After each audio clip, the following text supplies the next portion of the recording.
All right, so I'm going to try to go for a little drive and tell my little story of what happened a few days back. At this place I work, this auto parts delivery job, you've got, some morning drivers, some afternoon drivers. Technically, I'm an afternoon driver, though I will drive mornings. I'm versatile. I'll pick up shifts and whatnot. But you got the morning guys, the afternoon guys. In addition to that, you've got these two kids. I call them kids, 20-something, maybe 30-something. They are the part pickers. We have a little office. We have a little garage filled with parts, auto parts, storage, warehouse kind of thing. And we've got a parking lot with our cars in it. And these two guys are there all day. They don't drive. They just pick parts. If a garage needs this, we need a muffler, and we need a caliper, a brake pad, whatever, they go and see if we have it in stock. So you got drivers, you got these two part pickers, you got a guy named Larry, he's our dispatcher. And Larry the dispatcher, he's older than I am by at least 15 years. He's got to be in his mid-50s, mid to late 50s, I'd say. And he's a nice guy, we get along. He's my height, about 5'9". We're the same height, but he's rather rotund, to put it politely. He's a big guy, but big, but not in the tall way, if you catch my drift. He's my height, but he's very round, rotund. Anyway, he and I get along. He's the dispatcher. He has to handle who's where and whatnot. So in addition to the two part pickers and Larry, you got these two other guys who are allegedly the manager and assistant manager, if you want to call them that. To me, they're glorified secretaries. They just answer phones all day. I remember I said to one of the picker kids, the part picker kids, I said, those two guys, the manager and the assistant manager, they're just glorified secretaries. They don't know what's going on. And this kid got all upset. He goes, how could you say that? They're not secretaries. They're salesmen. They make important, And I'm like, thinking to myself, well, I respect secretaries more than salesmen. So either way, so anyway, it's a joke how the manager and the assistant manager, the two guys in charge, they're just fucking secretaries. They sit around answering and making phone calls and making calls to collect money, and they do all that shit. And I guess it's an important job, but to me, the dispatcher should be the head honcho, not the fucking top secretary boy. But of the two secretaries, the assistant manager, he's a little Puerto Rican dude. He's older than I am. He's this little Puerto Rican shit. I guess he's tall for a Puerto Rican. But the other guy, the head honcho, I'm going to call him Henry Rollins because he looks just like Henry Rollins but less jacked. So he's taller than I am. He's about 6'2". He's also got to be mid-50s. So rotund Larry the dispatcher and Henry Rollins, both mid-50s. Larry's my height but fat. And Henry Rollins he's not as jacked as the real Henry Rollins, but he's in pretty good shape for a guy his age. Mid-50s, and he's tall. He's 6'2", and he's, looks healthy for a guy of his age. He doesn't have the dad bod. He's got, he's one of these, I'm an old guy who works out types. So Henry Rollins does not like me. That's blatantly obvious. Why, I'm not entirely sure. We can speculate, but it's been made clear to me that Henry Rollins, the boss, who's the boss man, even though he's a fucking secretary, Henry Rollins does not like me. And there was one time, it was a weekend, because we're supposed to work. What happens is we're supposed to work every other Saturday, but I seem to work every Saturday. And the way Saturdays work is, instead of a morning and an afternoon shift, we all come in the morning and we close up early. We close by 4 o'clock. So everybody does just a full shift, but it's toggled. Half the drivers work one Saturday, the other half work the other Saturday. One Saturday, Henry Rollins comes in. The next Saturday, Henry Rollins is off, but Larry the dispatcher will come in. So we alternate. And I'm on Larry's Saturday, but I've been working a lot, on the Saturdays with Henry Rollins. And there was one Saturday, so I feel like I'm giving all this backstory. It's kind of boring. I don't know if you can see this car in front of me. They got a dog sticking its head out. I'll zoom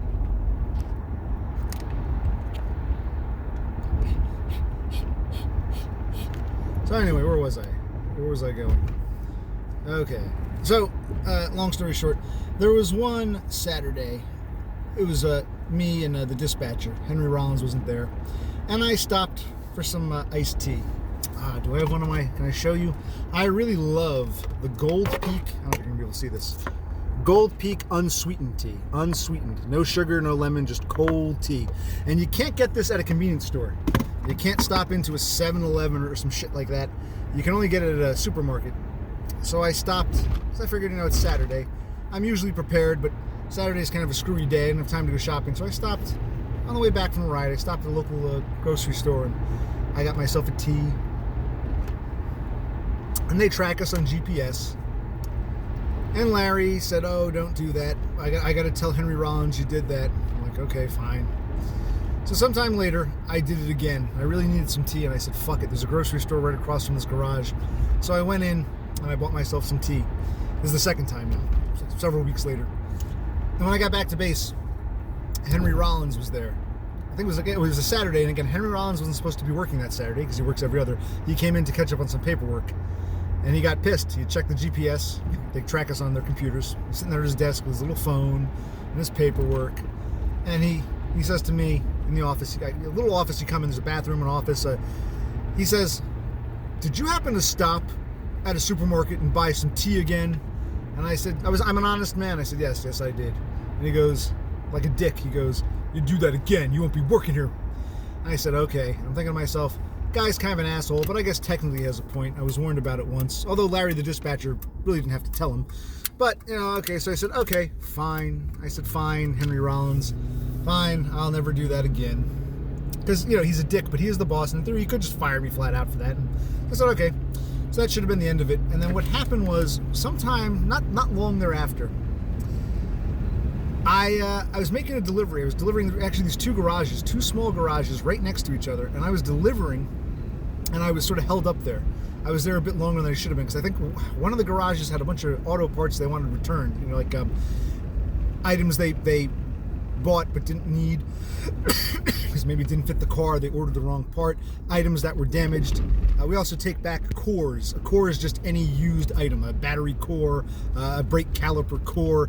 When they buy new ones, we take the old ones back. So they had a bunch of parts. I guess no one had picked up returns for a while, so I was there much longer than I had to be. Totally legitimate, totally part of the job. Evidently, didn't know this at the time, the GPS on that one car was lagging. So even though I was on site at the customers' garages dropping off these parts, the GPS had me like a mile or so up the road, close to a convenience store. So when I got back to base, Henry Rollins didn't even ask me. He just said flat out, he goes, "Oh, what took you so long?" And I said, "Well, there were a bunch of returns at these two garages." And he goes to me, "Well, what about the convenience store up the road?" I'm looking at him like, what the hell are you talking about? Convenience store up the road? "Yeah, you were there for 10 minutes. I said, "What?" And Larry, the dispatcher, is kind of like the little toady. "Oh, yeah, see here, occupational click. You see, on the computer, it shows that you stopped there." And I said, "No, I did not stop at some fucking convenience. I don't think I even knew there was a convenience store in this little mini mall." And it was weird because the computer didn't even show me at the convenience store. It showed me like off the road in the bushes. So I'm like, eh. So they didn't even ask me. They just accused me and assumed, because, the computer can never be wrong. If it says you're here, you must be there. The computer said so. So I got a little mad. I got a little defensive. I said, "Look, man," I said, "Henry Rollins, if you want to fire me for something I actually did. If I stopped for tea, and I'm an honest man, I told you I did. You want to fire me for that, go ahead. Don't accuse me of shit I didn't do." And he got defensive, and he goes, "Oh, occupational click, don't you start." And I'm like, what am I starting? You're the one accusing me. Anyway, shortly thereafter, it was discovered that, yes, the GPS was lagging because I went to do a ride, and we have I explained to you, we have a little scanner gun. We have this computer with a little scanner gun. We have one. All the drivers must scan things out. On the keychain for whichever car we're driving, the keychain has a barcode. And it's actually on both. This is going to be important to the story. The keychain has a barcode. It's a clear, thick piece of plastic. They inserted a pre-printed barcode inside for the car. So it'll say vehicle 915, here's the barcode. And it's double-sided, so either way you hold the keychain, either side has the same barcode. You can scan either or for the car. So you gotta scan the barcode for the car. You gotta scan your paperwork. You take the invoice we give to the customer. We look at the invoice. Maybe I'm babbling. So I've got my set of keys for the car I'm driving that day. I've got my own little badge with my name, occupational click on it, that I got to scan. And then I've got the paperwork for the customer, which we're bringing to the customer, the invoice. It has a barcode. It has all the parts we're taking listed. You always got to double check and make sure the parts are right, because sometimes Larry and friends screw up. So, you check the paperwork, and if everything looks good with the parts, all these, okay, this brakes, the brake number is 257A, and this filter is 37C, and the number for this, this muffler is 642AE. Oh wait, this is 643A. Oh, we screwed up. So you always got to check these things, and basically you scan out. You scan your whichever car you're using. You scan the keys to that car. You scan your own personal badge. You scan the I say you, I mean us, the drivers. The drivers, we scan that, and we scan the invoice. So we scan everything out. Beep beep beep. So it's all on the computer. And I went to go. So remember, he accused me of spending 10 minutes at some convenience store. Showed me on the computer. Computer showed me like halfway off the road. It made no sense. I got defensive, said fire me for something I did, not for bullshit. And long story short, later on that same day, I came back to base. I checked the oil. Yeah, I checked the oil, checked the tranny, checked the coolant, I even checked the what do you call it? I forget the name of that shit. The windshield wiper fluid and all that. I check all the oils and shit. And I had been at base for about 10 minutes. It's the same day, maybe like an hour or so later. 10 minutes, and Larry, the dispatcher, said, I got a ride for you. So I said, okay. So I checked the parts, scanned my keychain, my badge, my keychain, scanned the paperwork. Sometimes there's multiple pieces of paperwork. If you're going to multiple locations, you have different invoices for the different customers. Sometimes one customer might have 2 or 3 invoices if they made several different orders, because the invoice is made up by the order. Let's say XYZ Garage wants a muffler. They call back 5 minutes later, oh, we also want some brake pads. That's a separate sheet of paper. So sometimes you have multiple pieces of paper. I scanned everything, and the computer gave me an error message. I tried it again. And then Larry looked, and he said, this is odd. It thinks you're still on the road. And I said, Larry, I've been here for the past 10-15 minutes. I checked the oil. I did all this shit. I've been here for quite a while. Oh, the GPS is lagging. Oh, you didn't stop at a convenience store. It was showing you were there, but now we get it. Duh. We blindly believe the computer over you, but now, okay. So I'm kind of glad that happened. So anyway, this is all important backstory to give you an idea of the situation at this place. Anyway. Now, the story isn't really about Larry, the dispatcher, or about the head honcho, boss man, Henry Rollins. No, it's actually about this other dude who works there. And I want to give you some backstory about him, because it's important. This is all, important what happened. Okay, so, guy's name is Paul, and Paul is a tall fag. I told you, Larry the dispatcher is my height, 5'9", rotund. Henry Rollins is the boss man. He's a glorified secretary. He's not jacked, but he's in good shape for a man his age. He's about 6'2", and he kind of he scolded me. He scolds me like he's like the asshole stepfather or the hard ass school principal or something. And I'm looking at him like, what the fuck's your problem, man? Anyway, so you got this other tall fag. He's the biggest guy there. He's, I'd say, 6'5". He's a big dude. If I can get a picture of him, I can try to insert into the video, but I don't know how to do that. But I'd like to. I don't know how to do these things. But anyway, so Paul the tall fag. Paul the tall fag is an interesting character because he flat out said, I'm bipolar. I have good days and bad days. And sometimes he's friendly. Sometimes see, I can be a dick, believe it or not. This might, if you've ever seen me in my videos, you might be shocked. I can be a dick at times, but it's usually in good fun. And I guess some people might get upset with me if they don't know if I'm joking around. This dude, I give him the benefit of the doubt, because there's sometimes he's really crass and asshole-ish, and I'm like, well, is he being an asshole? Or, hey, people misjudge me when I'm kidding around. Maybe this is his form of humor. He'll say some weird things like, oh, are you the two... Me and this other guy, he didn't like... Paul the tall fag, who started after me, he's just a regular driver, he didn't like where I had parked one day. Me and this other guy, we didn't back up far enough, according to Paul. And remember, Paul's not a manager, he's just some tall fag driver, 6'5", and he goes, oh, are you the two retards who didn't back up all the way? And I wasn't even offended. It wasn't like, how dare you say that? It was more of a, I'm autistic. I can't work out people's motives. Is he being an ass, or is he trying to be funny? Does he think this is humorous? Because I try to work out intent. there's a difference between I fucking hate you, you're a retard, versus hey, retard. So I couldn't tell if it was his attempt at jokey, because people get me wrong all the time. So I sort of let it slide. I said, yeah, so what? And he started smiling, goes, oh yeah, you should back up all the way, hee hee. So I couldn't tell. And, he's borderline. Apparently, he was married. He has some kids. He's divorced now. He had a son who died a few years back. The son was only 19, and the son died of diabetes, which is very odd. How do you die of diabetes at the age of 19? Like, even if you have childhood diabetes, wouldn't it have been, like, caught at some point? Wouldn't you be on, like, insulin or some shit? But anyway. So I know the guy has issues, and I'm fairly tolerant and fairly lenient. And in addition to his issues, and there are two other things. One, he's 6'5", so I guess no one's really pushed him around. That's important. 6'5", bipolar, and his daddy is a retired cop. He's always talking about cop's kid, I'm a cop's kid. And he almost like he thinks he's a police officer. He's lecturing other people. I took a video of it, I'll insert it or I'll put it at the beginning, whatever. There is a little stop sign between these two buildings. Go back to the beginning of this video and check it out. He was scolding me and scolding another guy about we didn't stop there properly and blah. I told him, I said, look, it's not a legal stop sign. Yeah, but the landlord wants you to stop there. And I'm like, even if that's true, who are you? You came here after me. You don't have any seniority over me. You're not a manager. You're just a fucking driver.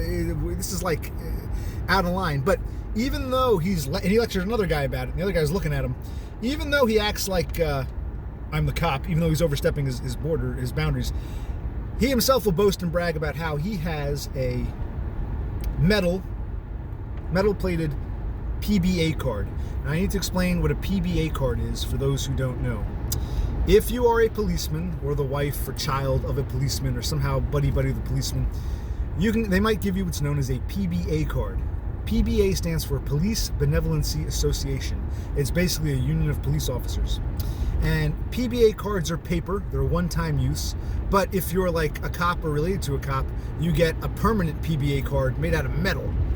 So, if I'm driving along and I blow through a stop sign or don't stop at a red light, I will get pulled over and I will get ticketed. If I had one of these paper PBA cards and I blow through a red light, I'll get pulled over and I'll say, here you go, officer. I'll give him the paper card. I've never had one before. I'm just saying this is how it works from what I understand. I'll say, hi, my cop buddy gave me this. And the police officer will say, okay, I'm not going to give you a ticket because pigs don't give other pigs tickets. And a pig gave you this paper card. So on behalf of that other pig, I'll let it slide. Don't do it again. And he'll take the paper card. You lose it. You forfeit it. But you don't get a ticket. The whole thing's a scam. It shouldn't work this way, but this is the reality.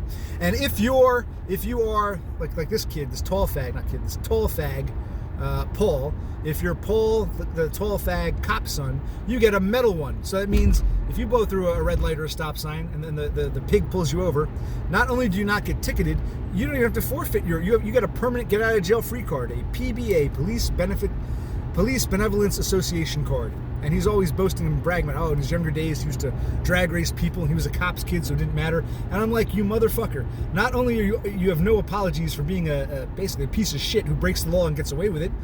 Fucked up the system allows that.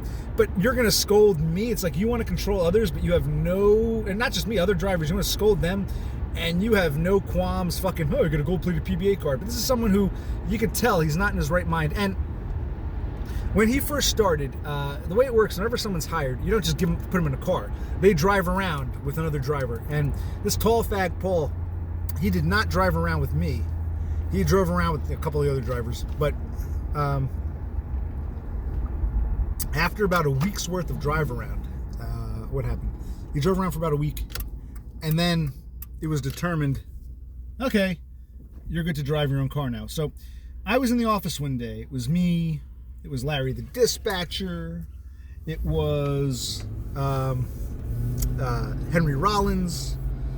In the office, you got, when you first walk in, maybe I'll record the office, you got the little scanner, then you've got a desk and a booth where Larry the dispatcher stands, and beyond that is where the two secretary boys conduct their business. And so Larry the dispatcher tells Paul the tall fag, all right, you got to have steel-toed shoes. Doesn't matter if they're boots or sneakers, or you got to have something steel-toed to work this job. And this guy, tall fag Paul, starts basically throwing like an adult tantrum. He goes, oh, I don't have the money for that. I need this job to get the money so I can buy them. I have to go ask my mom for money. Now, he doesn't live with his mother. I think he lives on his own. He was married at one point. He's going on, I got to see if he's like openly, no embarrassment. I got to see if my mom will give me money for it. And where, oh, where am I going to find these steel-toed shoes? I got to go online. It might take a while because I've got really big feet. I'm 6'5". And blah. So I said to him, I said, look, man, you can go to Walmart. I mean, they got a pretty good selection there. I mean, you'd be surprised. No, man, I can't go to Walmart. My feet are too big. Blah, blah, blah, blah. So he's throwing this fucking man tantrum. And what was interesting about it is, had I done this, Henry Rollins would have fired me right then and there.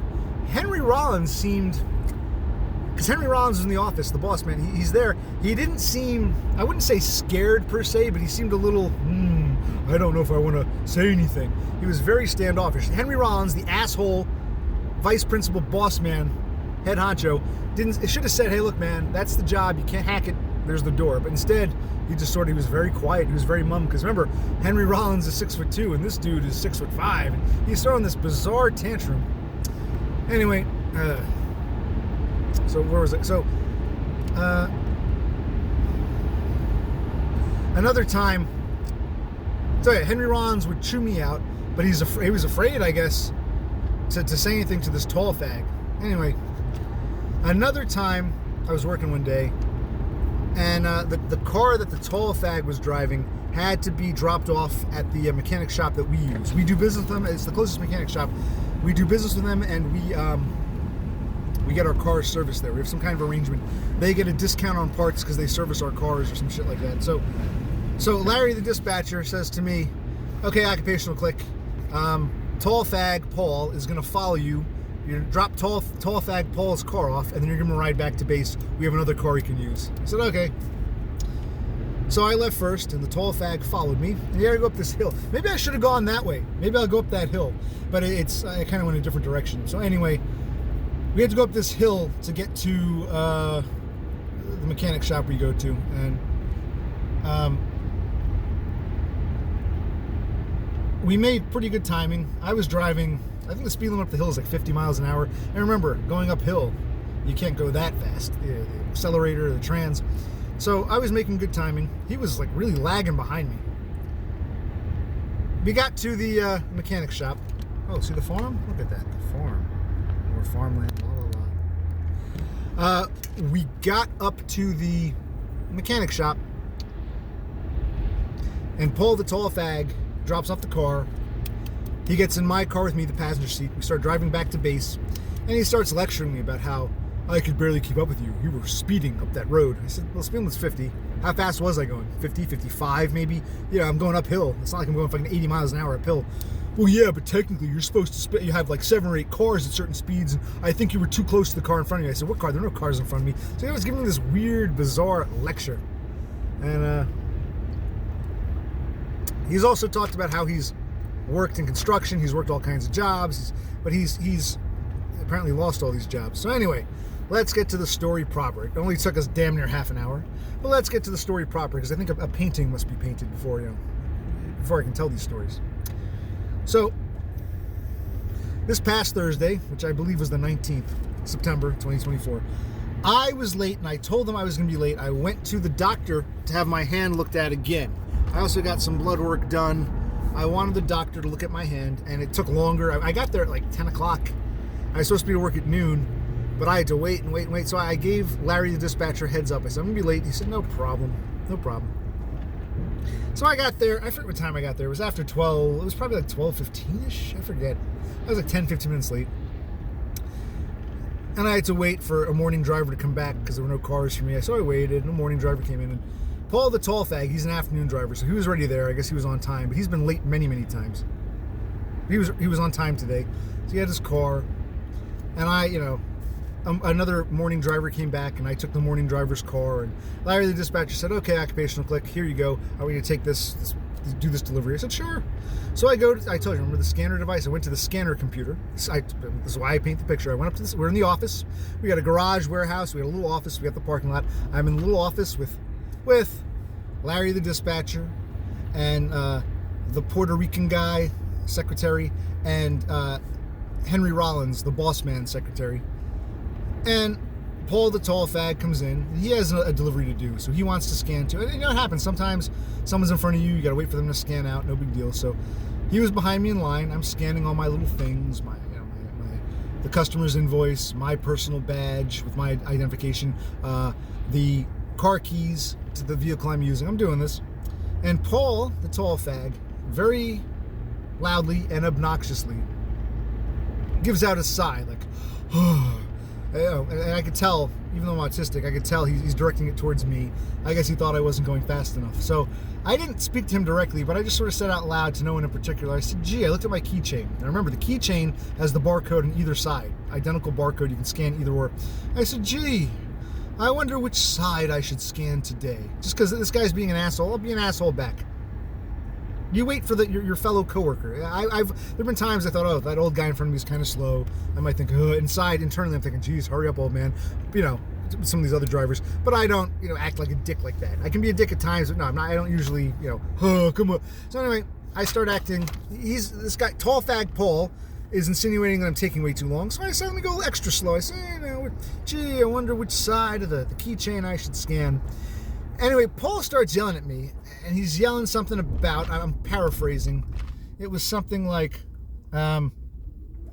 dude, today's the kind of day I'm not in the mood for this shit. I'll lose my fucking job. I'll put you in the fucking hospital. I'll break your jaw. Something to that effect. I'll break your jaw. I forget exactly what he said.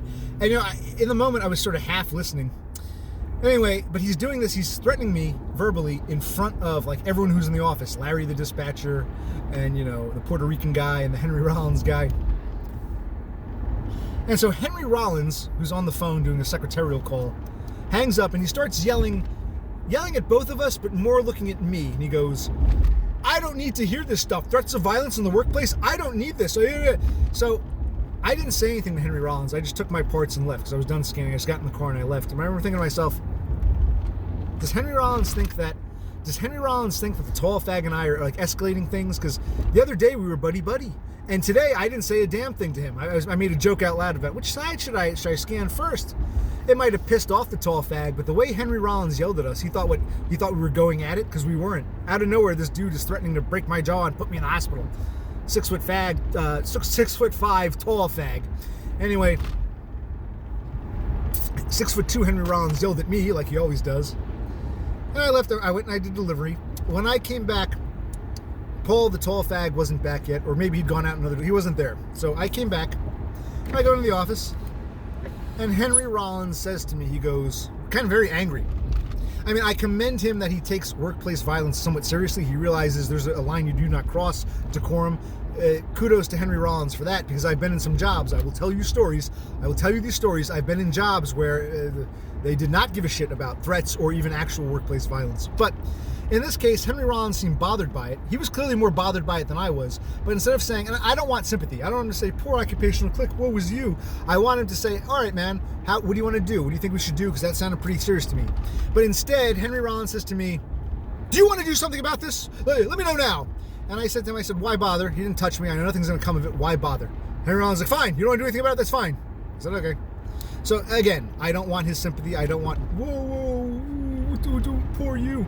I don't want that.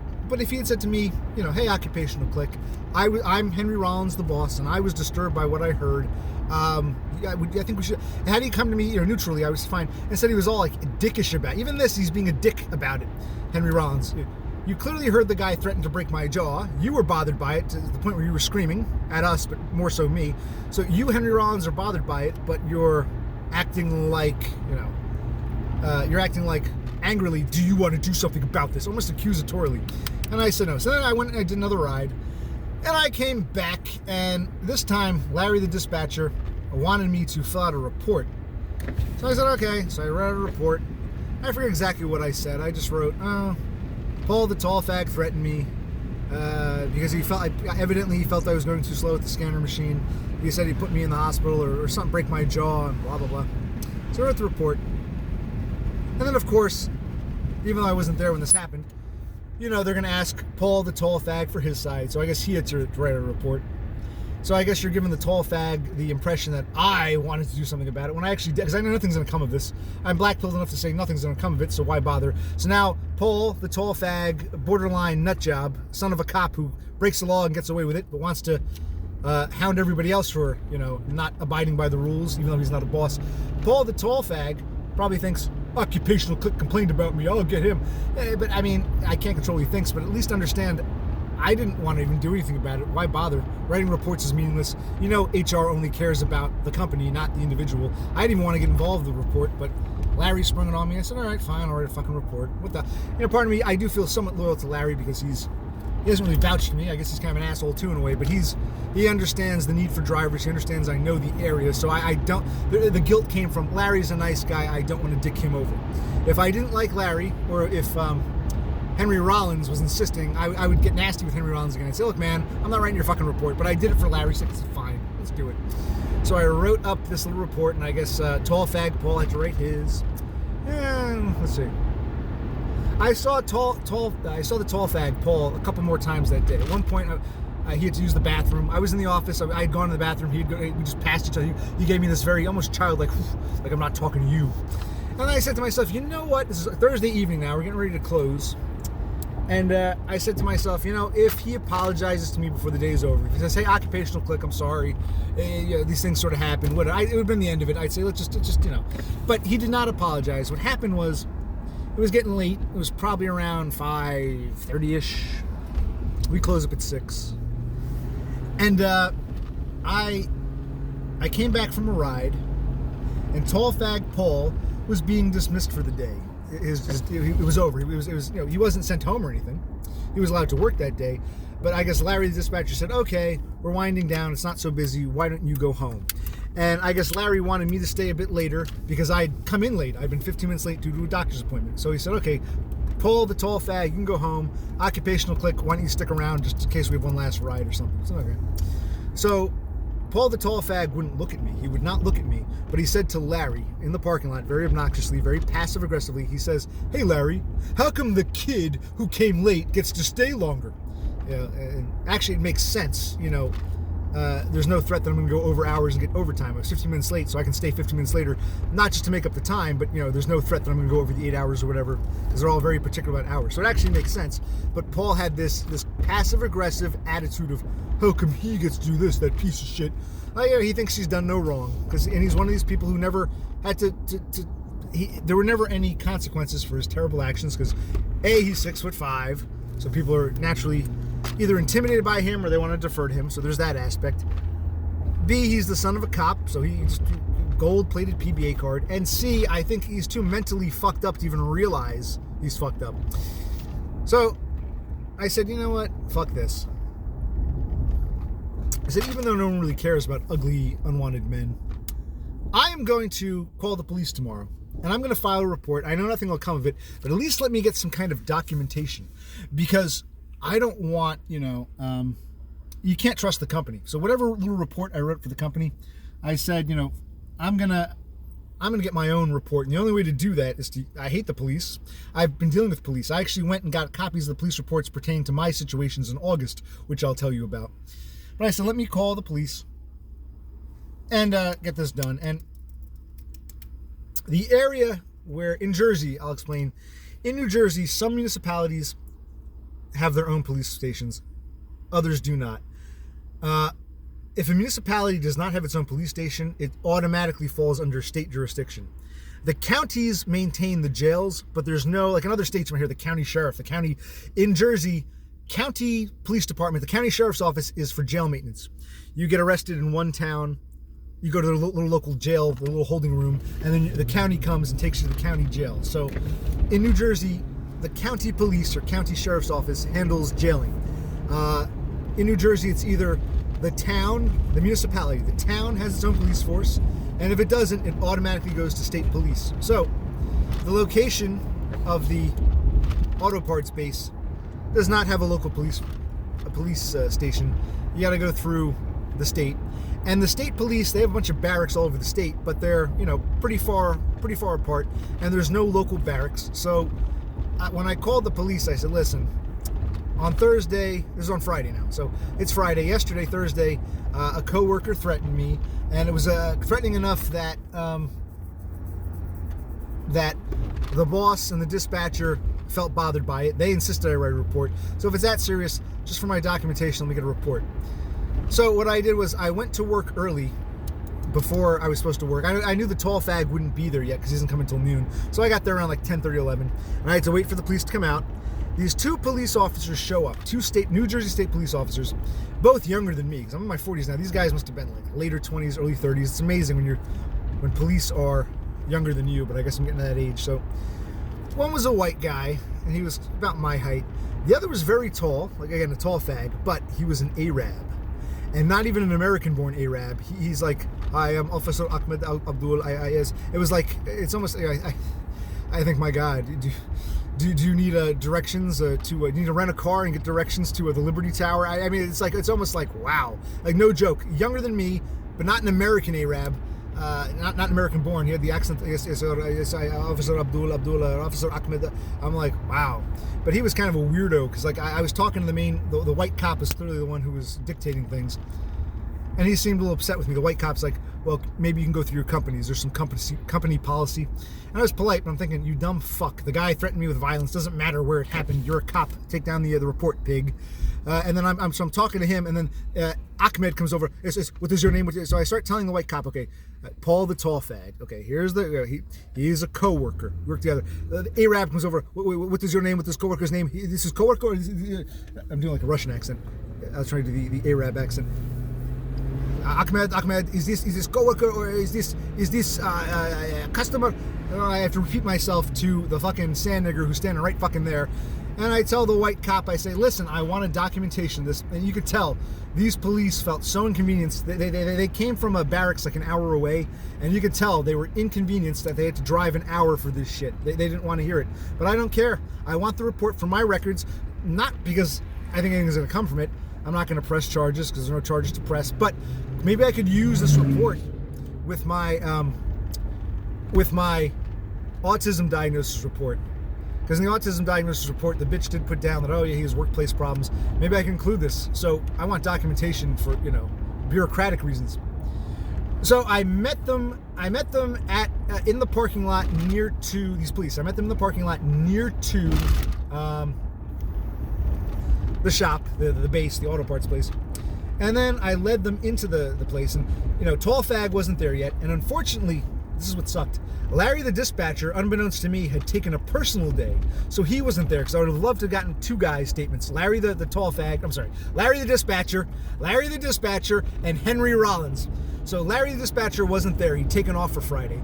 But Henry Rollins was there, and Henry Rollins, you could tell, it was weird, because he looks like a military guy. I don't know what his backstory is. He shook hands with the two police officers, and they seemed happy to shake hands with him, like, you're one of us. I've never, for all my interactions with police officers, I've never, ever, ever wanted to shake their hands. I would never even do that. I wouldn't even stick my hand towards a cop just for my own safety. I'm like, wow, they're just shaking hands.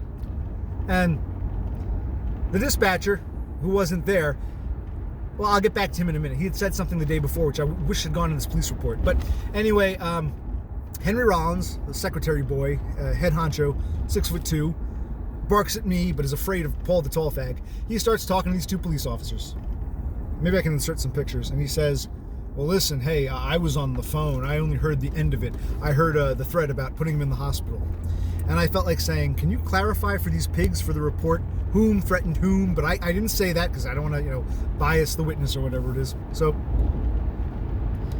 the police took down my name and number. They took down Henry Rollins' name and number. And they asked, do you know the name of, we know the name, Paul the tall fag. Do you know his number? Now, Larry the dispatcher had put a sheet of paper up for all to see on the bulletin board. It had all the drivers' names, your driver ID, and your personal phone number. So Henry Rollins says, gee, no, I don't know his number offhand. I'm sorry, and he's not here yet. So I didn't let him get away with that one. I said, oh, Henry Rollins, maybe you're not aware. Larry, I played it all innocent. Larry the dispatcher, he put up a whole listing of all the drivers and their phone numbers. Oh, says Henry Rollins. Like, I didn't let him get out of that one. So we went over and looked at the list, and the police took down the name of the tall fag. So then, remember, this is before my shift was set to start. So I decided after that, I just walked out. I didn't talk to anybody. There were other drivers there, and you could tell they were all kind of solemn. They didn't want to be sucked into this drama. But it's like, I'm not the one who started this. I wasn't going at it with Paul the Tall Fag. In fact, even though he's a dick, we got along. It's not like we're enemies and day by day it's just building up and everyone knows. No, this was sort of out of nowhere. I didn't provoke him. Yeah, I was a bit of a dick when I was joking around about it. Should I scan this? But that doesn't merit, Oh, we got some deer running across the road. I don't know if you can see them. We got these deer. That car doesn't look like he's going to stop. You probably can see them. We got some deer. All right. And we're just going for a little drive. I gotta go. So anyway, where was I? I get so distracted so easily. ADHD, that's one of my diagnoses. Anyway, I left. So it was before, so Paul the Tall Fag wasn't in yet.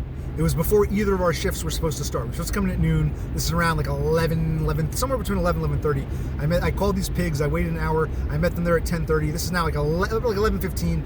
And I just marched them in the office and then I left. And then I decided I'm not going to call anybody. I'm going to take the day off because I work every other Saturday. I've been working pretty much every Saturday, but I said to myself, today is Friday. Paul the Tall Fag threatened me on Thursday. Today is Friday. Tomorrow is Saturday. It's Henry Rollins Saturday. I am not scheduled or obliged to work, and no one has asked me to, and we're closed on Sunday. So you know what? I'm giving myself a 3-day fucking weekend. I'm not coming in today, Friday. I'm not scheduled to work Saturday. I'm not going to agree to it. And I'm off Sunday. I'm giving myself a nice 3-day, do some soul searching. So I talked to a couple of the guys to get along with. I had said to them, as I left, I said, hey, good to see you guys, the morning guys. I said, this job is getting weird. You got to do some soul searching. So I kind of hinted. But I left. And normally what would happen, if I didn't show up or if I was running late or something, or if anyone, Larry the dispatcher would get in touch with us. He'd probably text us and say, hey, what's it called? ETA, estimated time of arrival. But Larry was off this Friday. Apparently he took a personal day, which kind of sucked because I wish he had contributed to the police report. I really do. But so Larry was off and Henry Rollins didn't contact me. I didn't call out. I just didn't show up for work. I didn't see the Tall Fag. I didn't come back. I just took the day off and nothing came of it. No one contacted me. And I was off on Saturday. I was off on Sunday. A nice 3-day break. So today is Monday. I go back. There was a weird vibe, a weird flow. Basically, I saw but didn't really interact with Henry Rollins. The Puerto Rican guy kind of looked at me and looked kind of solemn, like, because basically this is weirdness. And even though it's not my fault that this weirdness happened, I'm now associated with the weirdness. The other drivers, I said hello to them, but there was like a whole weird vibe. And I walked into the office and Paul the Tall Fag was there. I was on time. He was on time. I sort of patted him, the Tall Fag, the 6'5" Tall Fag. I gave him a light pat on the shoulder. I said, how are you doing? And he didn't say anything. He just stood there frozen. And what's his name? Larry the dispatcher said to me, occupational click, don't punch in yet. Wait a few minutes because I got a driver coming. I don't have a car for you yet. The morning driver isn't back yet or some shit. So I said, oh, so I shouldn't punch in? And the Tall Fag goes, don't punch. But he didn't look at me. He goes, don't, like a child. So I punched it anyway. Fuck them. I punched it in. I'm getting paid for it. I'll get paid to do nothing. Because I'm supposed to be there. I'm scheduled. So I punched in. And I just went in the parking lot and killed some time waiting for a car.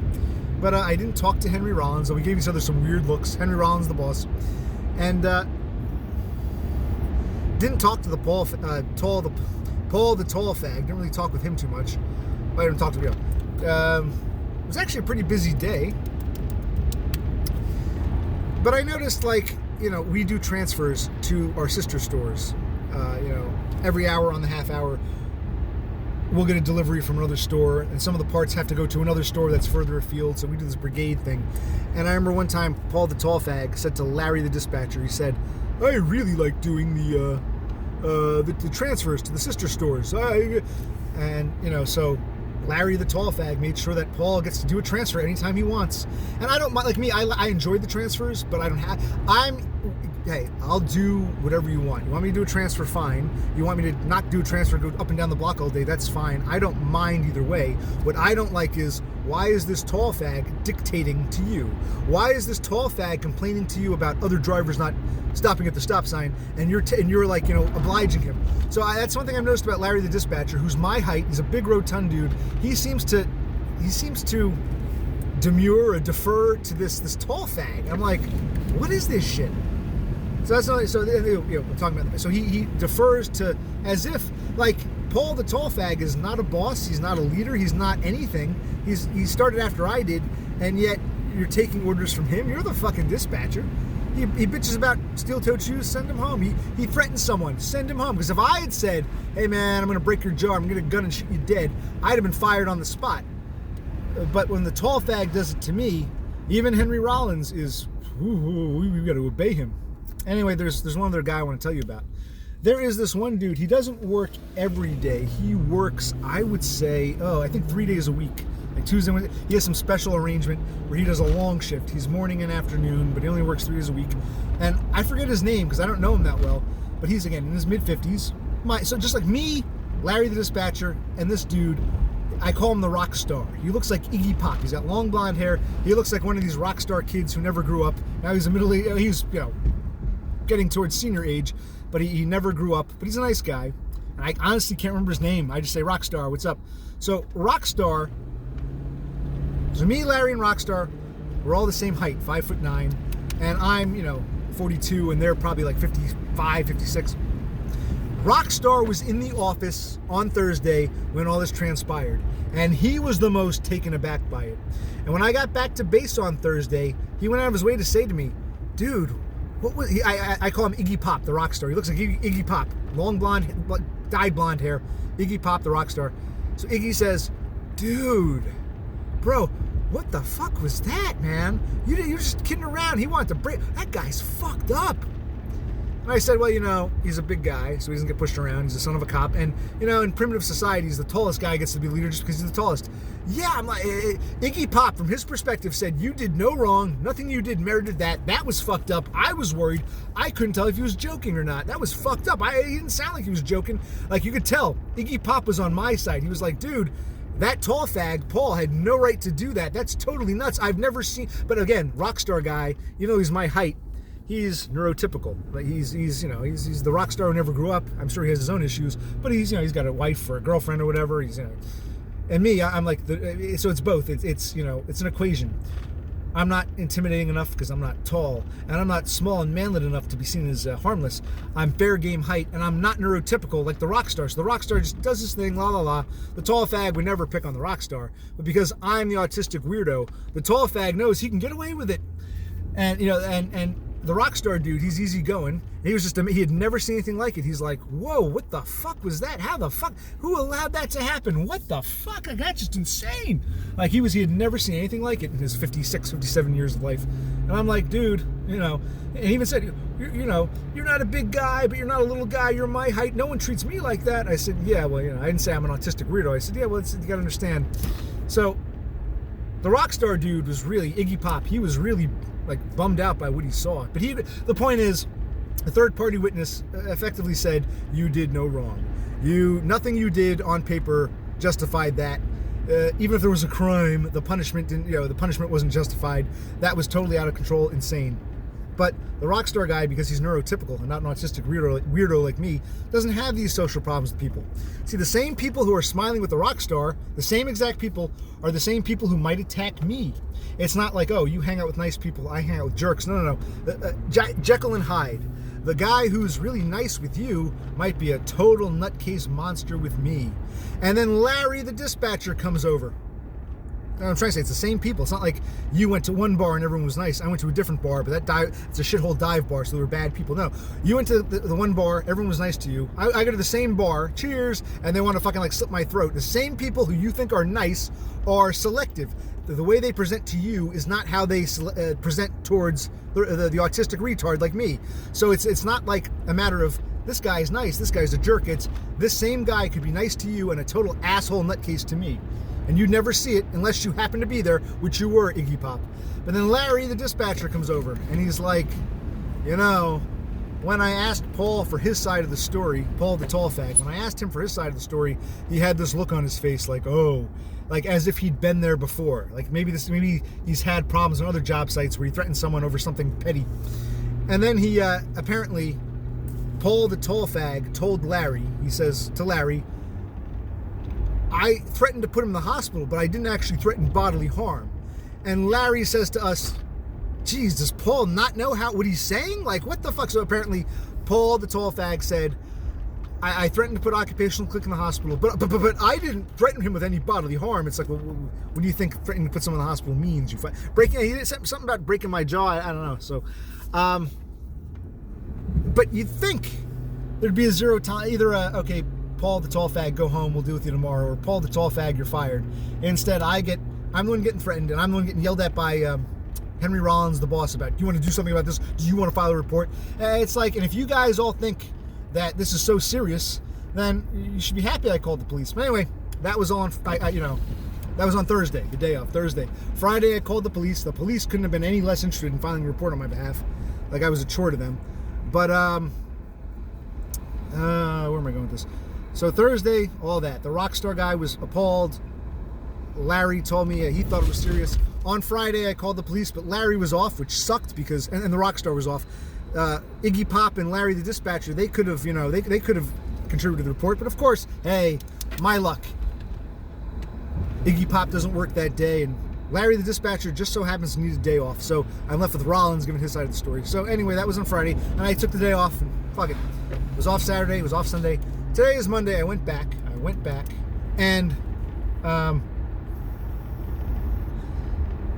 because I'm thinking, like, do I want to fucking quit? I've had problems with this job unrelated to all this. Like, it cuts up a lot of my time. I love to have a weekday off. Larry the dispatcher likes that everyone works Monday through Friday and, every other Saturday. And Larry the dispatcher, he can't do anything about the older guys who were there before he was dispatcher, because the one old guy gets a Thursday off to go bowling, and the other guy's off on Tuesdays because that's his day off. But he can't do anything about that. He wants to make sure everyone hired has to work Monday through Friday, committed. I'm tempted to say, listen, man, you want me to work here? I need a fucking weekday off. I'll work every Saturday. I don't give a fuck about Saturday. I'm not partying. I need a fucking weekday off to tend to my parents and their bullshit. But anyway, I didn't know how he was going to handle it today, but I just showed up, and there's this one guy who works there. His name is Mark. He's a morning driver, and he's a nice guy. And he was sitting there.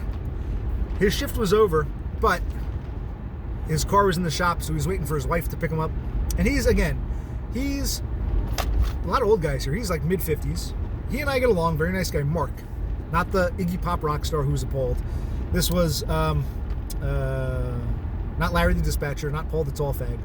This was Mark. Mid-50s. Also a big guy. A lot of tall fags working at this place. But he and I get along, and I told him what happened. I say, listen, the guy threatened me, wanted to put me in the hospital. I called the police to have a record of it, and Mark said, yeah, sure, you should do that. Yeah, that's a good move. And he goes, I think you're kind of like me. You're very easygoing. Now, I don't know if I'm easygoing or not. I can be kind of I can spurg out sometimes. But Mark says to me, you're a very easygoing dude. So some people, because I told him, a lot of jobs, I told him, other jobs, this is the first time this happened. But it's not like the schoolyard. I'm going to bully you. It's like I befriend someone. We seem like we're getting along, and all of a sudden they turn on me. Like, the mentally ill are drawn to me. They want to be my buddy, and then they want to suddenly snap on me. It's not like me and this guy were enemies, and it's been building up for months. It's like nutcases who I get along with suddenly turn. I'll tell you more stories. So I'm telling this to Mark, and Mark is like, you're an easygoing guy, so I want to make this turn. Is this...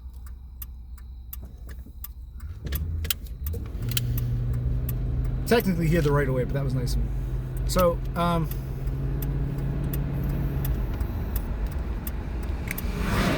Mark says, and like I say, it's a combination, it's an equation. Mark says, you're an easygoing guy like me. Sometimes I have that. People want to dump their problems on me, then they get a little testy out of nowhere. You think you're buddies when they're really just, weirdos. And he goes, but I'm lucky because I'm 6'2". Not too many people have tried to, threaten me like that. And I said, yeah, lucky you, part of the equation. You and I are both easygoing, but you're taller than I am, so tall fags might not mess with you because they're the same size as them.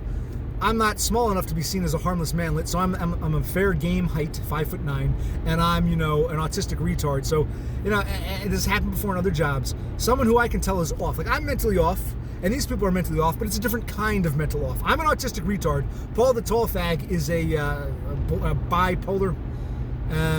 So I'm a nutcase who makes friends with different types of nutcases, and we seem super friendly, and then just on a drop of a hat, they turn like Jekyll and Hyde. So I'll share more stories. I don't know if I'm gonna be long for this job.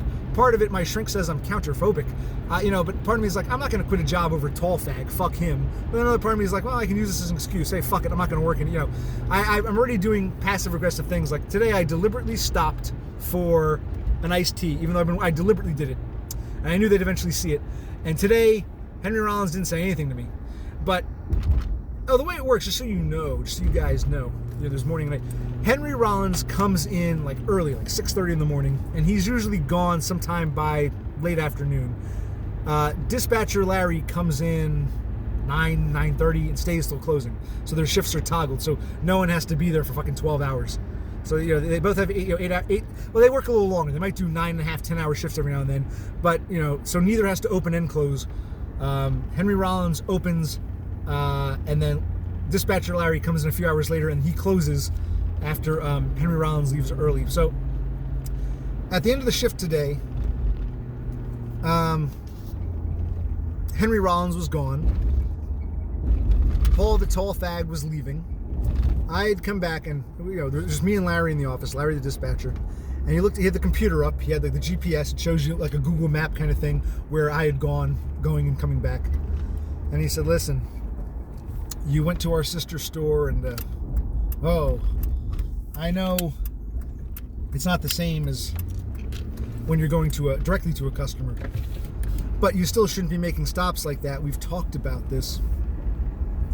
And I do feel bad for Larry. I do like Larry. I mean, I'm not saying he's my buddy, but he hasn't been overly cruel. He knows he needs me, so I don't want to dick him over. I feel he's almost like collateral damage. Though I guess in a way he's an accessory. But if this were Henry Rollins, I would say fuck you. I wouldn't say go fuck yourself. I'd say yeah, I did, fuck you. But point is, I do feel kind of guilty. There's some guilt with Larry. I don't want to be a dick. I like being nice to people who are nice to me. When Paul the tall fag was a total dick at the scanning machine, that's when I returned the favor. I can be a very nice guy if you're nice with me, and Larry is ultimately a nice guy, but he sucks Paul's proverbial dick. Instead of scolding me, he should be scolding Paul. Paul, you don't give other people lectures. Paul, you don't go on transfers unless I tell you to. You do what you're told, or there's the door. But he almost seems like he's like a little kid who wants to defer to the tall boy, tall fag. And with me, he'll be like, oh, occupational click. Anyway, so today he scolded me politely, scolded me, you shouldn't stop for iced tea. And I said, listen, look, I'll try not to do that. But I already know that Henry Rollins doesn't like me. He's probably going to find some reason to get rid of me, so I'll try to work with you, but fuck it. If he fires me, who gives a fuck at this point? I can collect unemployment. I was going to get a second job. Maybe I should hold off, get myself fired on purpose. And because we've already established, if you've watched, I'm going to end this up soon because we're going on an hour. If you've watched this, we know that Henry Rollins, the boss man, secretary boy, didn't like me to begin with. And when I was threatened with workplace violence, he yelled at me. But he thought it was serious enough that, to make a report. And Henry Rollins is kind of afraid of, or wants to demur to, the tall fag Paul, just like Larry the dispatcher does. So it's gotten to a point where I think Henry Rollins will try to get rid of me anyway. Why the secretary is the boss is beyond me. This place is poorly run. I think the dispatcher should be the boss. But if the secretary is going to get rid of me anyway, well, fuck it. I'll start doing what I feel. I'll be polite with Larry. I hate to be a dick.